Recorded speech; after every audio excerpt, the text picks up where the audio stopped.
ठीक होगी। हो सके आपके थाना प्रभारी वीडियो सीओ ईमानदार होंगे, मैं उन पर नहीं कह रहा हूं, मैं पूरे ऑल ओवर भारत और झारखंड की बात कर रहा हूं। आजादी चंद मुट्ठी भर लोगों के हाथों में है। एक आम व्यक्ति, आप नजर दौड़ाइए आप छतों से चढ़कर दामोदर नदी का यह किनारा, यह कोयला की खदानें। आज भारत देश के लोग कहते हैं, भारत के जो सदन पर बैठे लोग कहते हैं, तो आज भारतवर्ष तभी आजाद माना जाएगा जब एक आम व्यक्ति आजादी का अनुभव करेगा। एक अंतिम पायदान पर जो व्यक्ति है वह जिस दिन आजादी का अनुभव करेगा तब भारत वास्तव में आजाद माना जाएगा। आज नौजवान कहते हैं कि हमने आजादी को नहीं देखा है, हमने अलग झारखंड राज्य को नहीं देखा है, लेकिन आज भी आपके सामने समय है आजाद बनने का, अशफाक उल्लाह खान बनने का, बोस बनने का, चंद्रशेखर आजाद बनने का। उन्होंने गोरों से लड़ाई लड़ी थी। तुम ब्लॉक ऑफिस में जाओ और चोरों को उठा के पटकने का काम करो, तुम भी उसी श्रेणी में आओगे। आज भी आजादी अधूरी, और इस अधूरी आजादी को पूरी करने के लिए हमारे नौजवानों को अगुवाई करनी होगी, क्योंकि नौजवान इस राष्ट्र के निर्माण में सबसे महत्वपूर्ण भूमिका निभाते हैं। इसलिए आज मैं ज्यादा लंबा नहीं करते हुए, आज स्वतंत्रता दिवस है, आजादी का गौरव, आजादी का अनुभव और एक जश्न का माहौल है, होना भी चाहिए। अंग्रेजों के लगभग यातना भरे शासन के बाद हमने भारत, हमारे पूर्वजों ने, हमारे महापुरुषों ने इस मुल्क को आजाद करवाया था। हमें गौरव करने का अधिकार है, हमें जश्न का मनाने का भी अधिकार है, लेकिन चिंता करने का भी हमें समय होना चाहिए कि आजादी कहां है। आज भारत के जो सर्वोच्च नेशनल मीडिया है, अगर उनकी माने तो भारत देश में एक महारानी रहती है, वो 3 लाख की साड़ी बांधती है, 1.5 लाख की चाय पीती है, तो नेशनल मीडिया को लगता है कि भारत तो काफी तरक्कीशील देश है, भारत तो काफी डेवलपमेंट कंट्री है। यहाँ की एक रानी 3 लाख का चाय पीती है, 2.5 लाख का साड़ी पहनती है, तो भारत तो काफी उन्नति, एक विकसित राष्ट्र के रूप में है। तो मैं बकायदा आज स्वतंत्रता दिवस की बेला के अवसर पर लोकतंत्र के चौथे स्तंभ के माध्यम से जनता जनार्दन की उपस्थिति में पूरे देश को संदेश दूंगा कि आजादी का अगर पैमाना और उन्नति का पैमाना अगर रानी की 3 लाख की साड़ी से तय करते हैं, तो मैं कहूंगा बंद कीजिए। अगर उन्नति नापनी है तो गांव के सबसे गरीब व्यक्ति, गंगा की पत्नी गंगा की गठरी में जो पैसा है उससे राष्ट्र की उन्नति को नापा जाए। अडानी मैडम और अंबानी मैडम की 3 लाख की साड़ी से राष्ट्र की उन्नति नहीं नापा जाए। गांव में सबसे गरीब व्यक्ति होता है, उसकी अर्धांगिनी की गठरी में, हम लोग गठरी समझते हैं ना, उस गठरी में जो पैसा है उस पैसे से वो बाजार की जरूरतमंद चीजों को खरीद पाती है कि नहीं, उससे आजादी का और उससे उन्नति का अनुभव किया जाए, तब भारत वास्तव में आजाद कहलाएगा, तब भारत वास्तव में श्रेष्ठ कहलाएगा। इसलिए आज इस युवा पीढ़ी का कर्तव्य बनता है, आज आप नौजवान हैं, आप जिस उम्मीद के साथ, जिस जुनून के साथ आपने फुटबॉल में प्रदर्शन किया है, इसी उम्मीद के साथ, इसी जुनून के साथ जीवन का जो भी मोड़ आएगा वहां आपको प्रदर्शन करना है और अपने राष्ट्र के निर्माण के लिए, अपने राज्य की भलाई के लिए और अपने बेहतरी के लिए आपको संकल्प होकर आगे बढ़ना होगा। चूंकि बात फुटबॉल के मैदान की है, आज बहुत सारे लोग हो सके खेल को लेकर नकारात्मक टिप्पणियां करते होंगे, तो उन लोगों से कहिएगा कि आप भारत के महान संत विवेकानंद से महान नहीं है। भारत के महान संत हुआ करते थे स्वामी विवेकानंद। उन्होंने एक लाइन कहा था, क्योंकि जब विवेकानंद का टाइम था तो भारत देश अंग्रेजों का गुलाम था, तो उन्होंने एक लाइन कहा था विवेकानंद ने कि भारत के युवाओं तुम्हें फुटबॉल खेलना चाहिए। क्यों कहा था ऐसा? अभी इतने फुटबॉल खिलाड़ी आप सामने बैठे हैं, फुटबॉल इसलिए खेलने का कहा था विवेकानंद ने क्योंकि भारत देश में जात पात, भारत देश में मजहब, भारत देश में धर्म, फुटबॉल खेलना चाहिए। अब कहेंगे कैसे? आप कभी भी फुटबॉल, चूंकि हो सके अभी 15 को जर्सी पहनते हैं, लेकिन याद कीजिए हमारे पास 9 ही को जर्सी है। उतर गए 9 खिलाड़ी मैदान में, 11 खिलाड़ी मैदान में उतर गए, 12वां खिलाड़ी जब हम चेंज करते हैं तो क्या करते हैं, वो सेंडो गंजी में तो नहीं आता है, यानी जो खिलाड़ी चेंज होता है वो अपनी जर्सी उसे उतार कर देता है ना। आप देखिएगा उस जर्सी में कितना बदबू देता है, आप लोग थोड़ा सेंड मार के देख लीजिए। उस जर्सी में कितना बदबू देता है इसको अनुभव कीजिए। एक तो आप आधा घंटा खेले हैं, पसीना से भीगे हैं, ऊपर से ग्राउंड में कितना बार मैंने कीचड़ से मिट्टी से आप लटपटाए हैं, उसका कोई हिसाब नहीं है। लेकिन वो खिलाड़ी जो 12वां खिलाड़ी के रूप में आता है, सहर्ष आपकी जर्सी को स्वीकार करता है, उसे बदबू का एक छटाक अनुभव नहीं होता है। बाकायदा आप घर जाइए, अपना बढ़िया ब्रांडेड शर्ट अपना छोटा भाई को बोलिए पहनेगा, बोले अच्छी सेंट मारता है, 2 बार खींचेगा रेन साबुन से तब पहनेगा। आपका ब्लड है, आपसे उसका ब्लड रिलेशन है, लेकिन आपका भाई इनकार कर देगा कि नहीं हम आपका शर्ट नहीं पहनेंगे, ये 2 दिन से पीछा नहीं है। लेकिन जब खेल के मैदान में आते हैं, वही खिलाड़ी आपका बदबू देने वाला टी शर्ट उतरता है और मैदान में जाता है, यानी वहां भेदभाव नहीं होता है। यही बात विवेकानंद ने कहा था कि खेल के मैदान में भेदभाव नहीं होता है, वहां जुड़ने का मौका मिलेगा। बाकी आप कहीं चले जाए, आपकी जाति अलग है, आपका धर्म अलग है, आपका मजहब अलग है, आपकी भाषा अलग है। एक बात बताइए, खेल के मैदान में आपको जरा भी लगा कभी कि हम एक दूसरे से अलग है, थोड़ा सा भी?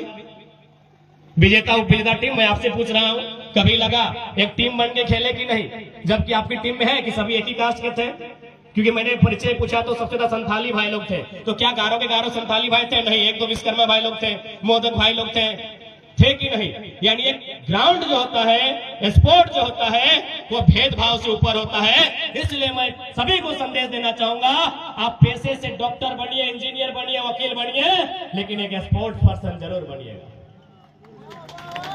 आप चले जाएं, क्योंकि आप कोल फील्ड में रहते हैं, आप शहरों में रहते हैं, बहुत सारे अधिकारी आपके आसपास रहते होंगे, ऑफिसर कॉलोनी आप देखे होंगे, ऑफिसर बड़े बड़े अधिकारी आप देखे होंगे, सुबह उठ के वॉलीबॉल खेलते हैं, सुबह उठ के दौड़ते हैं। 60 साल की उम्र पार हो चुकी है, क्यों पता है?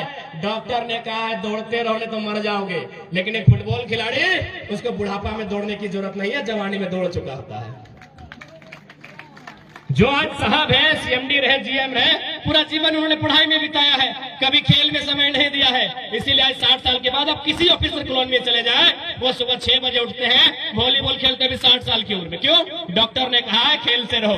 तो इसीलिए खेल के साथ रहो, ताकि बुढ़ापा में आपको ज्यादा नौटंकी करने की आवश्यकता नहीं पड़ेगी। साथ ही साथ खेल में स्कोप होता है। भले झारखंड की सरकार क्या कर रही पता नहीं, हमारे चूंकि ये कोलफील्ड साइड है, ये कोलफील्ड का सेक्टर है, आज से 40-50 साल पहले, यानी 1970 का जो दौर था, 1980 का जो दौर था, हमारे गांव में एक लाइन कहते थे कि अरे छोड़ा, बुझते हैं ना आप लोग? हाँ, लड़का को छोड़ा बोला जाता है कि अरे बबुआ दुए टची तो टाका कमाए सकल है। टाका माने पैसा कमाना। आखिर हम लोग इतना जो भी कर रहे हैं, पैसा कमाना है ना भाई, अपना जीवन थोड़ा बेहतर बनाना है, अपनी लाइफ को अच्छा लेके चलना है। तो हमारे गांव देहात में एक लाइन कहा जाता था कि अरे छोवा दुए चीजें तो टाका कमाए सकल है, एक टड़िया दौड़ के न तो मटिया कोड़ के। आप लोग नहीं सुने हैं? टड़िया दौड़ के न तो मटिया कोड़ के। तो भाई इसका मतलब क्या समझा देते हैं कि टड़िया दौड़ के मतलब क्या है और मटिया कोड़ के मतलब क्या है। मटिया कोड़ के मतलब है, आज से मैं जब 1970 का टाइम था, हमारे जो पूर्वज थे, खासकर मैं अपना व्यक्तिगत बताता हूं, मेरा नाना का जीजा जी, उसका 2 गो भाई, मेरा नाना का अपना भाई, लगभग 10 गो आदमी को हम जानते हैं। उन लोग मिट्टी काटने गया था। मिट्टी समझ रहे? नरेगा कटवा रहा है। उन लोग मिट्टी काटने गया था, झोड़ा लेके, झोड़ा समझ रहे, गैता समझ रहे, गैता और झोड़ा लेके उन लोग मिट्टी काटने गया था। मिट्टी काटते काटते उन लोग को टाटा और बीसीसीएल में सरकारी नौकरी लगा था, इसीलिए बोला गया मटिया कोड़ के। यानी मिट्टी काटते काटते। आज भी हर गांव का इतिहास होगा, पता नहीं आपके चासनाला और कांडरा क्षेत्र का क्या इतिहास है, मैं जहां रहता हूं वहां का इतिहास है कि लोग मिट्टी काटने गए थे, मिट्टी काटते काटते उनको गवर्नमेंट का जॉब, सरकारी नौकरी हो गया था, इसीलिए कहा जाता है कि मटिया खोड़ के। और एक लाइन टणिया दौड़ के, ये तो सभी जानते हैं। आज आप फिर चले जाए पीछे, आज भले लोग वीडियो बन रहे हैं, सीओ बन रहे हैं, आज भले लोग आईएएस आईपीएस, खैर आईपीएस अभी झारखंड में, आज भले लोग डॉक्टर बन रहे, इंजीनियर बन रहे, टीचर बन रहे हैं, लेकिन आप अपने गांव का इतिहास को पता कीजिए। सबसे पहला नौकरी अगर आया होगा तो हवलदार चाहे चपरासी का आया होगा।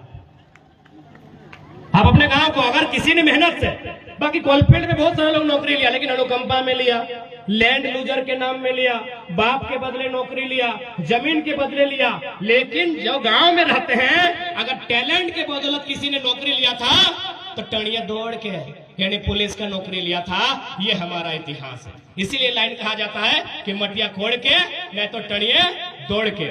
आज भी फुटबॉल खेलने वाले आपको विशेष सुबह उठकर ज्यादा दौड़ लगाने की जरूरत नहीं है। जाहिर सी बात, जितने खिलाड़ी हैं, सीआरपीएफ बनना चाहते हैं, बीएसएफ बनना चाहते हैं, आईटीबीपी में जाना चाहते हैं, असम राइफल्स में जाना चाहते हैं, आईआरबी में जाना चाहते हैं, जिला police, Jharkhand police, JF, JMP, जहां भी जाना चाहते हैं, कैसे जाइएगा? दौड़ के ही ना, उड़ के जाइएगा। यदि यहाँ और मैक्सिमम जो यूथ होते हैं ना, जितना यूथ होते हैं, अगर उन यूथ से पूछा जाए कि तुम्हारा ड्रीम क्या है, वो कहता है कि हमको फौजी बनना है। आज भी आप किसी भी नौजवान से पूछे कि तुमको क्या बनना है, वो पहला लाइन कहेगा हमको फौजी बनना है। जब वो बड़ा होगा तब बोलेगा कि हम टीचर बनेंगे।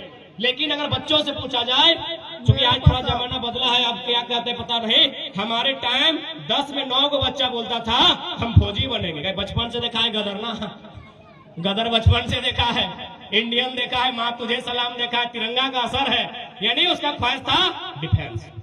तोड़ के तो नहीं जाएंगे, दौड़ के ही जाएंगे ना। तो फुटबॉल खेलिए ना, तो इसीलिए बोले ना मटिया खोड़ के नहीं तो टणिया दौड़ के। और साथ ही साथ ज्यादा समय नहीं लेंगे क्योंकि खिलाड़ीगण बहुत दूर से आए हैं। बोरा और नहीं लाया रे, नहीं उन लोग को थोड़ा दूर छोड़ना पड़ता है। एक बात याद रखना, बहन लोग को भी बोलेंगे, भाई लोग को भी बोलेंगे, जिंदगी में कुछ भी बनो, जिंदगी में जब आए हो जरूर कुछ बनो। मेरा पसंद, दुनिया में तुम्हारे लिए कुछ न कुछ जरूर है, मेरा पसंद। लेकिन जो भी बनो याद रखना किसी एक फील्ड में नंबर 1 बनना। कुछ भी रहे, अगर फुटबॉल खेलते हो उसमें भी बहुत सारा गोली है, स्ट्राइकर है, मिडफील्ड है, डिफेंस है, डिफेंस नंबर 1 बनो, स्ट्राइकर नंबर 1 बनो। किसी भी एक फील्ड में खुद को नंबर 1 बनाओ, क्योंकि नंबर 2 को लोग याद नहीं करते हैं। फॉर एग्जाम्पल, भारत देश के पहले प्रधानमंत्री कौन थे? पंडित जवाहरलाल नेहरू। भारत देश के पहले राष्ट्रपति कौन थे? डॉक्टर राजेंद्र प्रसाद। भारत देश के पहले उप प्रधानमंत्री अथवा गृह मंत्री कौन थे? सरदार वल्लभ भाई पटेल। भारत देश के पहले कानून मंत्री कौन थे? डॉक्टर भीमराव अंबेडकर। अंतरिक्ष में सबसे पहले कौन गया था? अंतरिक्ष, स्पेस, यूरी गगरिन ना। राकेश शर्मा तो इंडियन थे, यूरी गगरिन एक बार चेक कर लीजिए। अंतरिक्ष में सबसे पहले जाने वाले यूरी गगरिन, चंद्रमा में जाने वाले नील आर्मस्ट्रांग। ठीक है। हिमालय की सबसे ऊंची चोटी पर सबसे पहले एडमंड हिलेरी। ठीक है। हाँ, तेन सिंह साथ में गए थे, वो पिक्चर ले रहे थे, पहला कदम हिलेरी का पड़ा था, तो हिलेरी को पहला गिनेंगे। आप झारखंड की बात करते हैं, झारखंड के पहले मुख्यमंत्री बाबूलाल मरांडी, पहले राज्यपाल प्रभात कुमार। अब चलिए रिपीट करते हैं, दूसरे राज्यपाल, झारखंड के दूसरे मुख्यमंत्री, चंद्रमा में जाने वाला दूसरा, अंतरिक्ष में जाने वाला दूसरा, पहाड़ की ऊंची चोटी पर जाने वाला दूसरा, भारत का दूसरा कानून मंत्री, भारत का दूसरा गृह मंत्री, भारत का दूसरा प्रेसिडेंट, भारत का दूसरा प्राइम मिनिस्टर। क्या देखा? जब हम पहला का नाम गिना रहे थे, बाकायदा सब बोल रहे थे, बाबूलाल मरांडी, प्रभात कुमार, डॉक्टर अंबेडकर, तो डॉक्टर राजेंद्र प्रसाद, सरदार वल्लभ भाई पटेल। जैसे ही दूसरा का नाम लिए सब खामोश है। दूसरा को कोई याद नहीं करता है भैया, याद रख लेना, दूसरा को कोई याद नहीं करता है। सेकेंड नंबर का कोई याद नहीं करता है। बताइए, वो भी तो, अरे वो भी तो राज्य का दूसरा राज्यपाल है भाई, का जिम्मेवार पद पर है, लेकिन आप याद ही नहीं करते हैं। इसीलिए याद रखिएगा, जिंदगी में जो भी बनना, जो भी करना, जब जिंदगी में आए हो दुनिया में, ऐसे मत चले जाना। बाकी जाना तो एक दिन सबको है, ऐसे मत चले जाना, कुछ करके जाना, और किसी एक क्षेत्र में खुद को अव्वल बना के जाना, खुद को नंबर 1 बना के जाना। बाकायदा मैं तो ये भी कहता हूँ कि यदि कभी गुंडा भी बनना पड़े ना, तो ऐसा गुंडा मत बनना कि गांव में एक छोटा केस बड़ा बाबू तुमको ले जाए घिसाड़ के। ऐसा गुंडा बनना कि बड़ा बाबू तो छोड़िए, डीसी और एसपी भी पेंट में 1 नंबर करे। नंबर 1 बनो भैया, जो भी बनना है, जो भी बनना है नंबर 1 बनो। अरे गुंडा बन जाना मतलब गलत मत लो। गुंडा बन के किसी नारी की आबरू का अपमान मत करना, गुंडा बन के किसी किसान के खेत को मत छीन लेना, गुंडा बन के किसी मजदूर की पगार को मत छीन लेना। यदि किसी के साथ अन्याय हो वहां उसका सामना करना, और उस स्थिति में अगर गुंडा बनना पड़े तो बन जाना। वैसे भी जमीनें हमारी, माफिया कहाँ के गिन लीजिए। सबसे ज्यादा झरिया और बागबारा में माफिया है कोयला के। हमको डर नहीं लगता है, हमको तो बाकायदा लोग सावधान करते हैं कि आप सचेत हो जाओ, नहीं तो शहीद शक्ति